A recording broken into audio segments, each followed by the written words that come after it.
de-Ivanishvilization or de-Ivanishvilization of Georgia.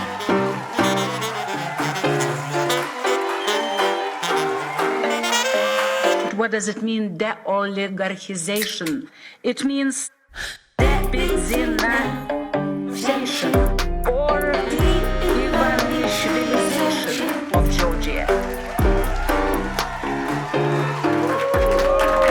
გამარჯობა მეგობრებო, ფორმულას ეთერში თქვენ უყურებთ საკმაოდ საიუბილეო 190-ე ეპიზოდს გადაცემისა კვირაში ერთხელ მიშა მშვილდაძესთან.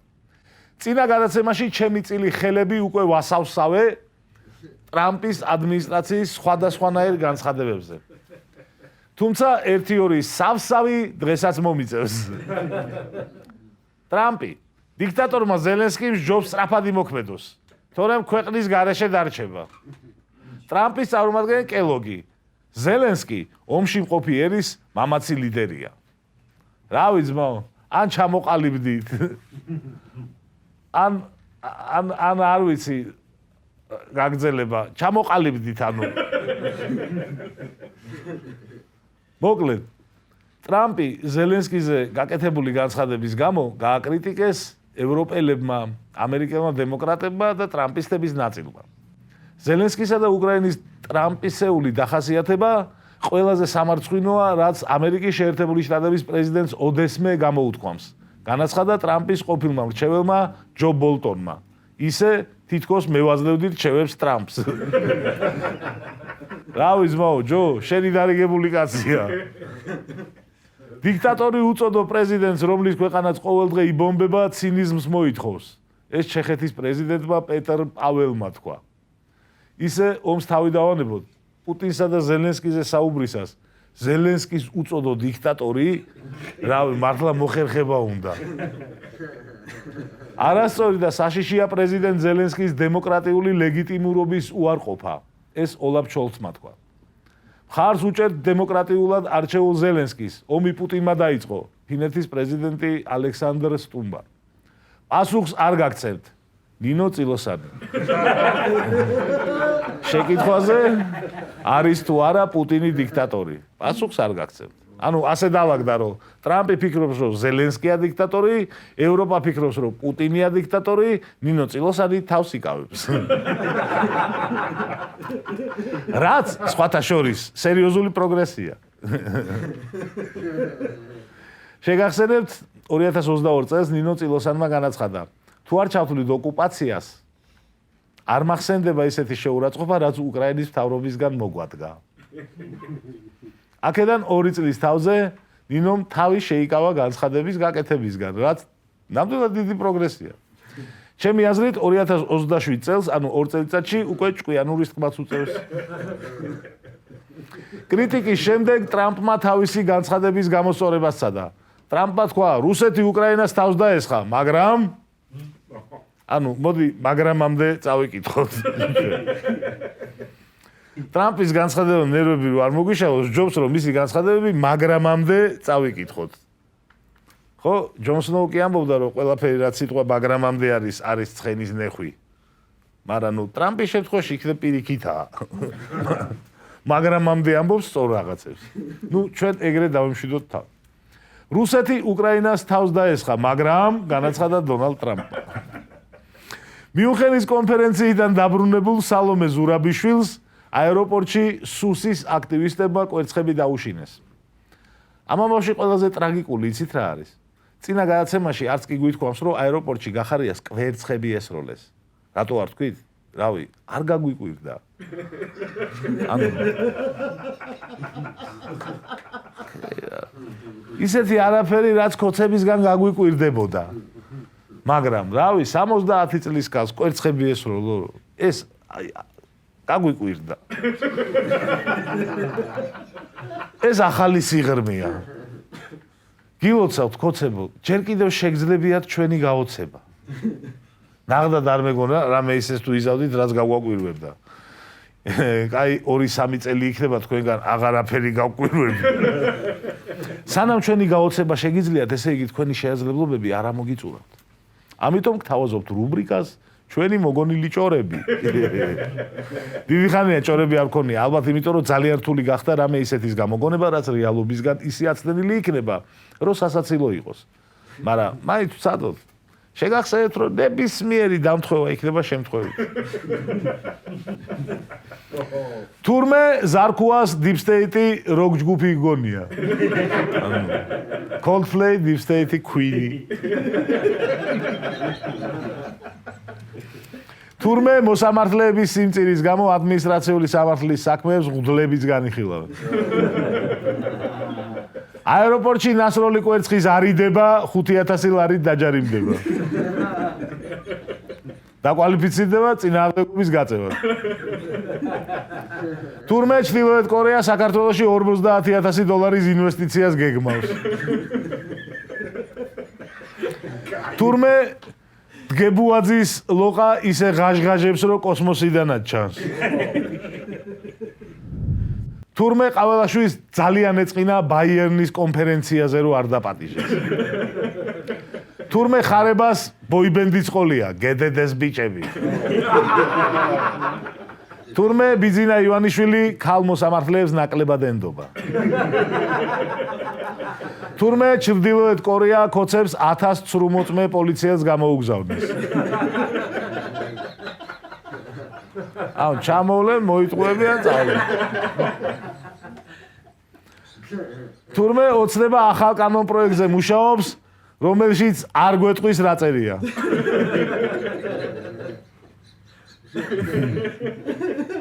თუ რამე მე სასამართლოზე გვეტყვია, რომ თქვენ დაკავებული ხართ აი მუხლით, რომელიც საიდუმლო მუხლები ექნება. ეს იყო ჩვენს ხელთ არსებული ბოლო ჭორი და კიდევ ერთხელ შეგახსენებთ, რომ ნებისმიერი დამთხოვა იქნება შემთხვევით. გადავიდეთ გადაცემის მეორე ნაწილზე, ჩაანალიზებაზე ჯერ მოსვათ კოკა-კოლა.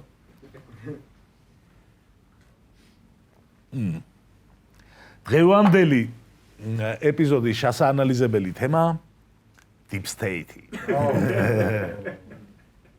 უკვე 3 თვე გავიდა მას შემდეგ, რაც შეთქმულების თეორიებში ცვლილება გვაქვს. ქართულ ოცნებას დეკემბრიდან მოყოლებული Deep State ებრძვის. მანამდე ებრძოდა გლობალური ომის პარტია. რამ გამოიწვია ეს ცვლილება? დონალდ ტრამპის გაპრეზიდენტებამ Deep State ტრამპის გაცოცხლებული შეთქმულების თეორიაა. ვინაიდან ტრამპმა მოიგო არჩევნები, ქოცებიც ტრამპის შეთქმულების თეორიას დაუსინქრონდნენ.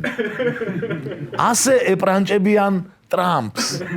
ანუ საუკუნეების წინ რომელიმე სახელმწიფოს მმართველს მეორე სახელმწიფოს მმართველისთვის თავის მოწონება უნდოდა რელიგიას იცვლიდა ხოლმე. და ვისაც ეტენებოდა ის რელიგიაზე გადადიოდა. და დღეს შეგიძლია შეთქმულების თეორია შეიცვალო. და ეგრე შეფიცო ერთგულება შენზე ძლიერს. ანუ წინ წავედით კაცობრიო. მოდი ჩავხედოთ ისტორიას. რა იყო ადრე Deep State? ახლა რას ეძახიან და ასე შემდეგ. კარგი შეთქმულების თეორიის მოხოდვა არ არის მარტივი საქმე. შეთქმულების თეორია წარმატებული რომ გახდეს, ანუ ბევრმა ადამიანმა დაიჯეროს მისი. ბევრი რაღაც უნდა გათვალოს სწორად. პირველ რიგში საჭიროა მისტიკურობა. მიშამ შულდაძე მართავს მსოფლიოს. აი ამ თეორიას ვერავის დააჯერებ. იმიტომ რომ მე ხელშესახები ვარ. ყოველ შაბათს გადაცემაში ვზივარ, ნახევარ საქართველოსთან ნაკეიფარი მაქვს.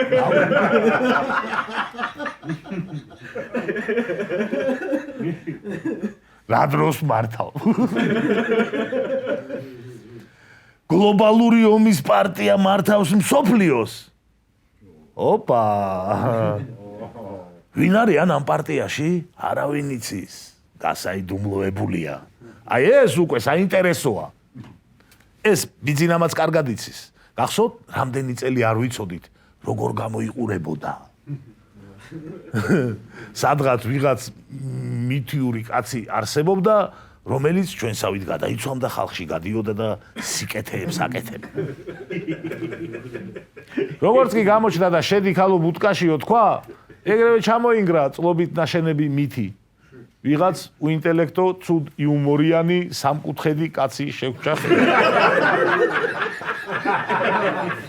მოკლედ, იმის თქვა მინდა, რომ მისტიკურობა ძალიან მნიშვნელოვანია. ძალიან მნიშვნელოვანია მისტიკურობა და აქედან გამომდინარე Deep State-ისგან შეთქმულების თეორიის გამოძერწვა ძალიან წამკებიანი პროექტი მგონია, იმიტომ რომ ტერმინი Deep State შეიქმნა თურქეთში და ის გამოხატავდა ძალიან ღია და გამჭვირვალე პროცესს. თურქეთში დემოკრატიის და სეკულარიზმის გარანტი იყო ჯარი. თუკი რომელიმე მმართველი დიქტატორობას დააპირებდა, ან და სახელმწიფოს სეკულარობას შეუქმნიდა საფრთხეს და თურქეთს რადიკალური ისლამისკენ წაიყვანდა. საქმეში ერთვებოდა ჯარი და ამ მმართველს აგდებდა ხელისუფლებიდან. ამაში არც დასამალი იყო რამე, არც გასაკვირი. ყველა მიცოდა, რომ ხელისუფლება თავზე თუ გადაიჯვამს, ჯარი ამ ხელისუფლებას ადგილს მიუჩენს. ასეთი მოდელი ჰქონდა თურქეთს ერდოღანამდე. ასე მოხდა 1960 წლის 27 მაისს, როცა ადნან მენდერეშის ხელისუფლება დაამხო თურქეთის ჯარმა. ასე მოხდა 1971 წლის 12 მარტს. ასე მოხდა 1980 წლის 12 სექტემბერს. ასე მოხდა 1997 წლის 28 თებერვალს. თუ კი ხელისუფლება გაუტევდა, მოდიოდა ჯარი და ქვეყანას აბრუნდებდა დემოკრატიის და სეკულარიზმის კალაპოტში. რა თქმა უნდა, ეს არაა საუკეთესო მოდელი დემოკრატიის. სამხედრო ჩარევას ბევრი უბედურებაც მოყვებოდა ხოლმე, მაგრამ საბოლოოდ ქვეყანას იცავდა ირანის ან რუსეთის მსგავს სახელმწიფოდ ჩამოყალიბებისგან. ეს მოდელი კარგი იყო თუ ცუდი, ეგ საერთოდ სხვა საკითხია. ჩემი აზრითაც გაცილებით უკეთესი მექანიზმები არსებობს დემოკრატიის დასაცავად, მაგრამ ეს მაგალითები სხვა კონტექსტში მოვიყვანეთ. თურქეთში დამალული და მისტიკური არაფერი იყო. ყველა მიცოდა, რომ თურქეთის ჯარი, ანუ Deep State, მოაშორებდა ყველა ხელისუფლებას, რომელიც ზედმეტებში გადავიდოდა. ეს იმდენად ცხადი იყო ყველასთვის, რომ ხანდახან ჯარი მხოლოდ სიტყვით ცვლიდა ხელისუფლებას. ძალის გამოყენების გარეშე, მაგალითად 1997 წელს ჯარს ძალა არც გამოუყენებია, უბრალოდ მემორანდუმი გაავრცელეს და გადადგა ხელისუფლება. არც კი მოუწყვიათ გადატრიალება. უბრალოდ უთხრეს ხელისუფლებას დაგენძრევად.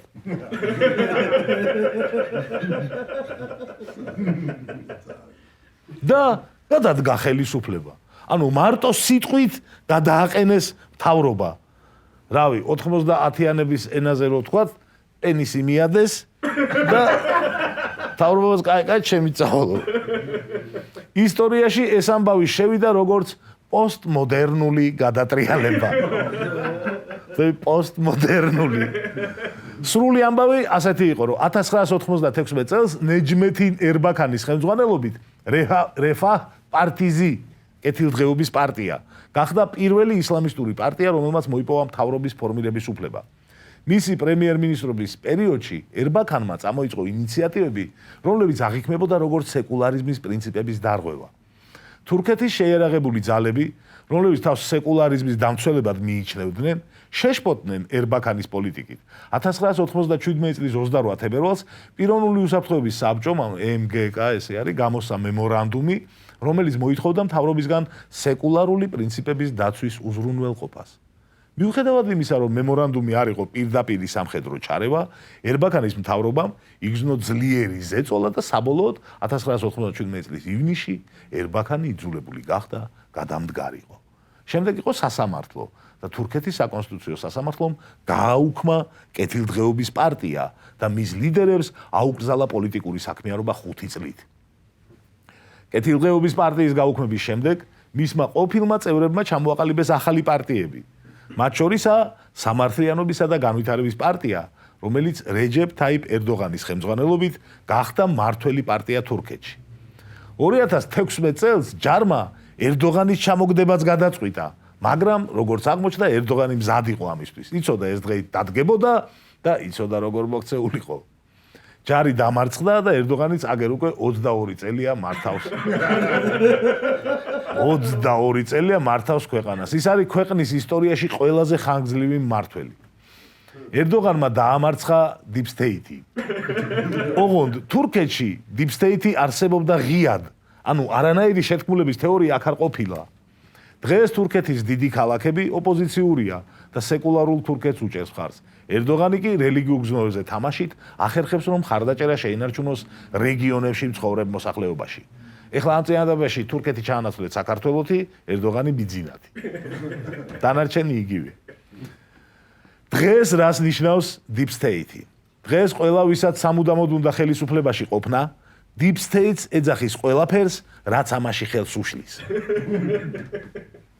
ამერიკაში Deep State-ი არ არსებობს. ამერიკაში Deep State-ი არის ამერიკის კონსტიტუცია, რომელიც გეუბნება, რომ ორი ვადით იყავი ხელისუფლებაში, გააჯვი. ამ ტერმინოლოგიით არ წერია, მაგრამ შინაარსი იგივეა. ამერიკას Deep State-ი არასოდეს დასჭირვებია, რასაც თურქეთში ჯარი აკეთებდა, ამერიკაში ეგ ფუნქცია სასამართლოს და ზოგადად checks and balances კონსტიტუციურ პრინციპს ჰქონდა. Checks and balances ამბობს, რომ ხელისუფლება უნდა იყოს დანაწილებული სამ შტოდ. აღმასრულებელ, საკანონმდებლო, სასამართლო ხელისუფლებად. სამივემ უნდა დააბალანსოს და აკონტროლოს ერთმანეთი. ხელისუფლების არც ერთი შტო არ უნდა გაძლიერდეს ისე, რომ ერთმა მეორე დაიქვემდებაროს. ანუ მაგალითად, კობახიძე, პაპუაშვილი და მურუსიძე ეს სამი ადამიანი უნდა აკონტროლებდეს ერთმანეთს. მაგრამ სამივეს აკონტროლებს ბიძინა. ეს არის checks and balances ქართულად. ამერიკაში მართლა აკონტროლებს სამივე შტო ერთმანეთს. პლუს ორვადიანი ჩამკეტიც არის გადასაზღვევად. ხო იყავი ორი ვადა, მადლობა ნახვამდის. მოკლედ, დასავლეთში Deep State-ი არ არსებობს და რასაც დღეს Deep State-ს ეძახიან, ეგ Deep State-ი კარგია. კონსტიტუცია ქვია მაგას და სახელმწიფო ინსტიტუტები. დაგასპოილეროთ, გეტყვით, რომ ტრამპი ვერ დაამარცხებს Deep State-ს. მეორე ვადას დაასრულებს წავასახში. აი ბიძინას რა აქვს დასამარცხებელი? აი გარ ვიცი. რას ყველა სახელმწიფო ინსტიტუტი მის სამსახურშია. Checks and balances მაგას არ აწუხებს და დამოუკიდებელი სასამართლო. რასაც იტყვის ყველაფერს უსრულებენ. ნახატების შემოტანა მინდა ისე რომ გადასახადები არ გადავიხადო. ახლავე ბატონო კანონს მივიღებთ. შემოიტანა მილიარდის ნახატები 200 მილიონი არ გადაიხადა ბიუჯეტში. სადაა Deep State-ი? ვის შეგიშალა ხელი? რა მომენტში ვერ გადაიჯვი თავს? ანუ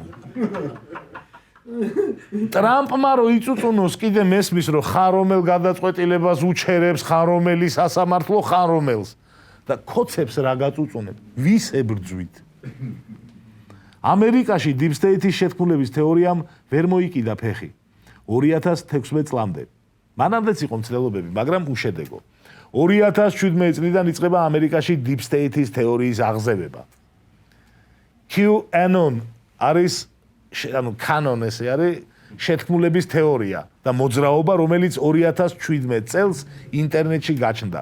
მისი მიმდევრები მიიჩნევენ, რომ დონალდ ტრამპი ებრძვის ღრმა სახელმწიფოს, ანუ Deep State-ს, ელიტურ დაჯგუფებას, რომელიც მათი აზრით მოიცავს სატანისტ პედოფილებსა და კანიბალებს, რომლებიც მართავენ მსოფლიო მოვლენებს. მოძრაობა დაიწყო 2017 წლის ოქტომბერში, როდესაც ანონიმურმა მომხმარებელმა სახელად Q Forum for Change გამოაქვეყნა პოსტები, სადაც ამტკიცებდა, რომ ფლობდა საიდუმლო ინფორმაციას მთავრობის შიგნით მიმდინარე მოვლენებზე. 2021 წლის 6 იანვარს კაპიტოლიუმზე თავდასხმის დროს კანონის სიმბოლიკა და ლოზუნგები ფართოდ იყო წარმოდგენილი. 2021 წელს ამერიკელთა 14% იზიარებდა კანონის თეორიებს, ხოლო 2024 წლისთვის ეს მაჩვენებელი 23%-მდე გაიზარდა. ამ თეორიის ფუძემდებელი Q 2020 წლის შემდეგ არ გამოჩენილა და აღარაფერი დაუპოსტავს ფორუმზე. არც არანაირი მტკიცებულება და დოკუმენტი წარმოუდგენია, როგორც 2017 წლის პოსტში დაგვირდა. მისი მიმდევრები ამბობენ, იმიტომ ვერ წარმოადგენენ დოკუმენტები, რომ Deep State-ი უშლისო ხელსო.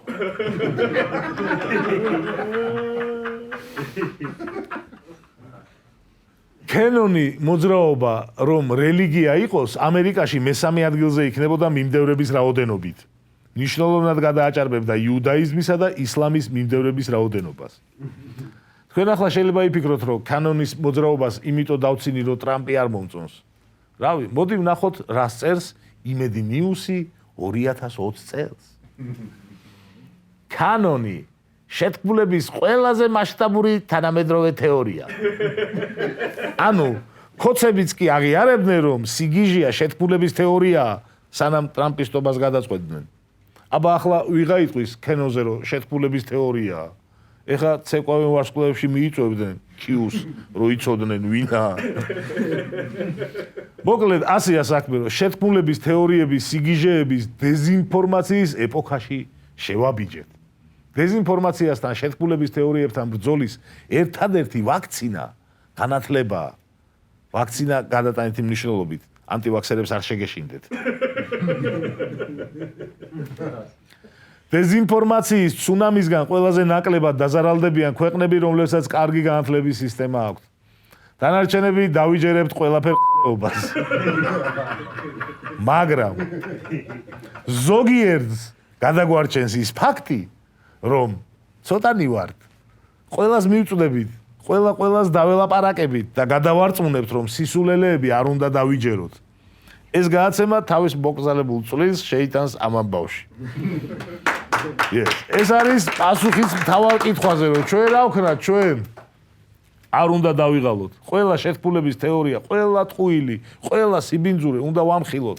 თან პროტესტი, თან დეზინფორმაციასთან ბრძოლა. ერთდროულად ყველა ფრონტზე უნდა მოვიგოთ. მადლობა ყურადღებისთვის, შევხვდებით მომავალ შაბათს ფორმულაზე.